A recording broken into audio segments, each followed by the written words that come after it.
J'ai 48 ans. Dans ma tête, pas du tout. Dans ma tête, je me suis arrêtée à 39. Mais les belles mèches blanches qui apparaissent et les transformations du visage et du corps eh bien, attestent que je n'ai plus 39. Et même si il y a quelques années en arrière, on me donnait encore beaucoup moins que mon âge, c'est moins le cas. J'ai 48 ans, je me sens super jeune dans ma tête. Je fais un métier qui me plaît, qui me demande beaucoup de dons physiques aussi, hein, c'est-à-dire d'être en forme, quoi. Et, euh, et au mois de juillet 2022, alors que j'ai une vie relativement saine, je fais attention à ma santé physique, à ma santé mentale. Je commence à avoir des douleurs abdominales très fortes qui vont aller crescendo jusque du 10 juillet jusqu'au 14 juillet. Qui me feront aller une première tentative aux urgences de Montauban où je me ferai refouler. Et je me fais refouler et en fait heureusement. Heureusement que je me fais refouler à Montauban. Je finis chez un médecin qui émet un diagnostic, me donne des médicaments et me renvoie chez moi. En l'occurrence, j'étais pas chez moi, mais me renvoie là où j'étais. Euh, Petite amélioration, donc confiante, ok, c'est bien ça. Alors pour la petite histoire, ce diagnostic, je le connais, ce sont des spasmes de l'intestin, c'est quelque chose que j'ai déjà eu dans ma vie, notamment quand j'avais une trentaine d'années. Et c'est très douloureux, c'est pas bien grave. Donc c'est votre intestin qui se contracte et se décontracte. Et c'est dû au stress. Donc quand j'ai 30 ans, je suis en burn-out en fait, mais je ne le sais pas. Je finis effectivement à l'hôpital, ils ne trouvent rien, jusqu'à temps qu'au bout de la troisième visite aux urgences, il y a un médecin qui me dise « Ah bah vous inquiétez pas, ce n'est que ça ». Donc ce n'est que ça, mais avec prise de conscience que, oulala, le stress, en fait, je suis au max du max. Et en même temps, à cette époque-là, pour moi, c'est normal. J'ai vu mon père travailler comme ça, c'est ce qui me paraît le plus logique en fait, et je ne connais pas autre chose. Donc ça met du temps avant de comprendre que non, en fait, la vie c'est pas ça, que travailler 12 heures par jour, c'est pas une solution. Et voilà. Donc je reviens à 2022 et je me retrouve donc avec ce diagnostic où effectivement ça me parle. Ça me paraît, d'ailleurs c'est ce que je pensais. Donc voilà. Donc une petite amélioration. Petite amélioration de courte durée et je finis par décider de repartir de là où je suis et de revenir sur Toulouse et d'essayer d'en savoir un peu plus. Donc j'appelle le 15 qui m'envoie aux urgences. Et là, aux urgences, je pense, enfin je pense pas, je sais, que l'échelle de douleur de 0 à 10, ah non, là je suis à 15 là. Je suis à 15, je suis limite à me faire volontairement tomber par terre pour simuler une syncope, pour être prise en charge immédiatement, parce que la douleur est intenable. Et d'ailleurs, rien que d'en parler, j'ai l'émotion qui monte, parce que j'ai toujours considéré que j'étais quand même très résistante à la douleur. Et là, j'ai très peur. J'ai très peur parce que je me dis c'est pas possible. Et en même temps, je me souviens en fait de cette douleur des spasmes de l'intestin et je me dis t'avais été quand même très très loin dans la douleur pour quelque chose qui n'était pas grave. Donc mon cerveau se met en défense et évidemment je me dis c'est rien, ça va passer. Alors je pense qu'avant de continuer l'histoire, c'est important de resituer, parce que j'ai parlé de burn-out, donc j'en ai fait plusieurs en fait. J'ai fait plusieurs burn-out. Et oui, à l'époque, ça s'appelait pas comme ça. D'ailleurs, ça s'appelait pas du tout. Et en fait, on considérait que, voilà, bosser... Enfin, moi, je considérais que bosser, c'était être à fond tout le temps, donner le meilleur de soi. Il fallait toujours remettre en question. Alors, il y a eu tout un processus d'évolution entre, on va dire, ouais, peut-être un peu plus tôt, mes 28 ans et mes 38 ans. Et là, j'en ai 48. C'est des périodes de vie. Et d'ailleurs, en fait, à un moment donné, je réalise, donc je suis dans une société où je subis du harcèlement moral, et alors moral et je ne sais pas si on peut dire physique dans le sens où nous sommes 5 ou 6, je ne sais plus, dans la société, et en fait la plupart de mes collaborateurs me font le vide, c'est-à-dire m'ignorent, quoi. Ou alors avec des attitudes au contraire totalement hypocrites. Et je mets beaucoup de temps à comprendre que en fait je vis ça, mais beaucoup de temps.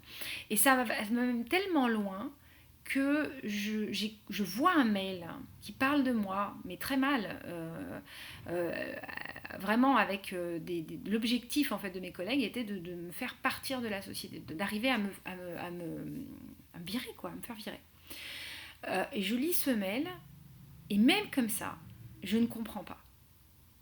Je ne comprends pas, et je me dis en fait que c'est pas possible.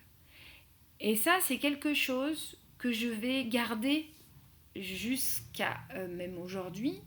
C'est-à-dire que je, je comprends des années plus tard que lorsque je subis un comportement qui n'est pas dans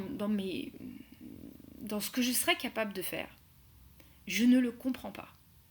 Et comme je ne le comprends pas, c'est comme s'il n'existait pas. C'est comme si, alors aujourd'hui non, mais à l'époque c'est comme s'il n'existait pas. C'est pas possible en fait. C'est moi qui me trompe. J'ai mal lu, j'ai mal interprété. Et en fait non. Non, non, j'interprète pas mal et en réalité c'est bien ce qui se passe. Et ils vont tenter de me faire virer. Ils vont tenter, ils vont pas y arriver, mais c'est pas passé loin. Sur quelque chose qui était en fait qui faisait partie de mon travail. Et en fait, c'était une société où j'étais basée en Espagne à l'époque et elle était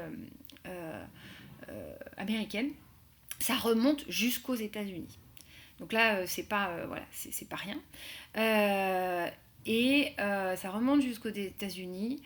Et au final, j'arrive à justifier que ce que j'ai fait, c'est mon travail. Je ne vais pas rentrer dans les détails, c'est pas très intéressant, mais en réalité, voilà, ils ont considéré que j'avais fait quelque chose où j'aurais pas dû, sur la confidentialité, etc. Alors que pas du tout. Mais évidemment, la confiance que je pouvais porter en fait dans le fait d'aller travailler est ébranlée. Donc pour la petite histoire, je suis restée 4 ou 5 ans je crois dans cette société. Je déclare des symptômes d'hernie discale assez rapidement, au bout un an et demi, qui seront résorbés par un magnétiseur. Et là déjà, il y a quelque chose qui s'ouvre en moi. Qu'est-ce qui s'est passé? Comment est-ce que cette douleur physique où le chirurgien me dit on va vous en rentrer une aiguille comme ça pour vous mettre un anti-inflammatoire parce qu'on ne voulait pas m'opérer et moi je ne voulais pas être opérée, disparaît grâce à 3 séances avec un rebouteux, un magnétiseur. Bref, je ne sais pas ce qu'il est exactement, mais voilà.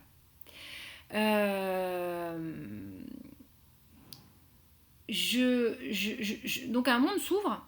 L'hernie discale est en fait symptomatique du premier burn-out. Je comprends conscience de l'environnement. Dans cette société, mon boss s'en va, rentre un autre beaucoup plus humain et quand même plus attentif. Donc la situation se calme. Et puis il y aura une autre situation dont je parle là. Et là je réalise que si je reste dans cette vie en fait que je mène, je vais déclarer quelque chose de grave. Je sens que je ne peux plus vivre dans ce monde, dans cette société comme elle est. Le bruit commence à devenir insupportable, le mode de vie, le stress pour aller le matin au boulot, etc. Et donc je prends la décision, je rencontre quelqu'un, parce que j'étais seule à l'époque, donc ça fera partie d'un autre chapitre, mais je rencontre quelqu'un et cette personne en fait m'ouvre sur la possibilité de partir de Barcelone. À l'époque j'étais à Barcelone et d'aller vivre dans les Pyrénées, dans la montagne, perdue quoi en fait. Et je saute sur l'occasion. Je réalise pas ce que ça veut dire sur le moment, mais je me dis ouais c'est ça, il faut que je fasse ça, il faut que je vive autrement. Et je partirai donc vivre cette expérience, que je raconterai à un autre moment. Pour ce premier épisode, je veux juste mettre le ton de ce que je vais raconter. Je ne sais pas où ça va me mener. Je pense que ça va me mener à des explications de ma vie passée, mais surtout de mon présent. Pour finir, ce 14 juillet aux urgences, je suis persuadée que je vais sortir vite. Et l'urgentiste me dit que là, je ne vais pas sortir vite. Mais sur le moment, je me dis, bon, voilà, c'est un petit peu plus grave que ce que je pensais. Donc, c'est au niveau de l'intestin. A priori, une diverticulite. C'est pas bien méchant, mais bon, il y a un abcès. Donc, voilà. Donc, je suis à l'hôpital, au moins je rentre le jeudi, au moins jusqu'au dimanche, il m'annonce.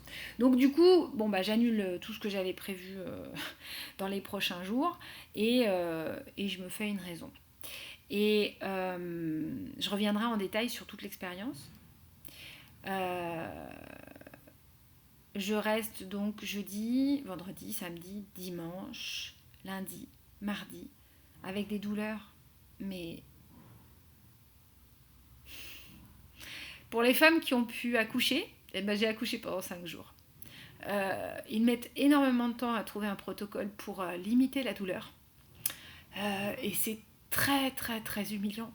C'est très difficile à vivre parce qu'en fait, j'ai des répits de 2 heures, mais quand la douleur remonte, elle remonte avec une intensité telle que c'est insoutenable. Insoutenable. J'aurais frappé, et mon cerveau commence à se mettre en défense complète. Je réalise aujourd'hui, et j'en reparlerai, que je ne suis plus capable de réfléchir. Et puis, donc je vois un gastro-entérologue qui, au bout de 2 jours, me dit, bon, bah là, c'est plus moi, je vous passe au chirurgien. Bon, ok. Et le chirurgien attend, et finalement, je prends la décision de m'opérer en me disant, j'ouvre, je ne sais pas ce que je vais trouver. À ce moment-là, je ne prends pas conscience des mots qu'il dit. Je suis opérée, je vais mieux, j'ai plus mal, et puis bah, je vais mieux, quoi. Donc je rentre chez moi, j'ai passé 10 jours à l'hôpital, je rentre chez moi, j'ai perdu 7 kilos. Bon, sur le moment, c'est plutôt positif. J'ai quand même 3 célios, donc 3 trous, plus rouverture de la césarienne. Donc voilà, on sait qu'il va y avoir un petit temps de rétablissement. Et j'ai rendez-vous dans une semaine avec mon chirurgien.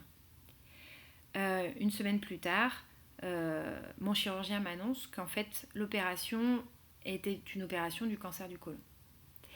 Et là, la nouvelle tombe. Et je vais arrêter là pour aujourd'hui, ou pour maintenant, peut-être que je reprendrai plus tard. La nouvelle tombe, et ce que je veux en fait, au travers de ces vidéos, c'est expliquer quel est mon cheminement, quels sont mes choix, qu'est-ce que je fais, qu'est-ce que je mets en place, qu'est-ce qui marche pas. Alors, ça sera mon expérience, et évidemment, ça ne veut pas dire que ce sera la même chose pour quelqu'un d'autre. Mais je pense que c'est important de partager, c'est important de savoir que voilà ce qui se passe en fait. Et par la vidéo, bah, je pense que c'est un bon moyen. Voilà, merci. Et puis à plus tard.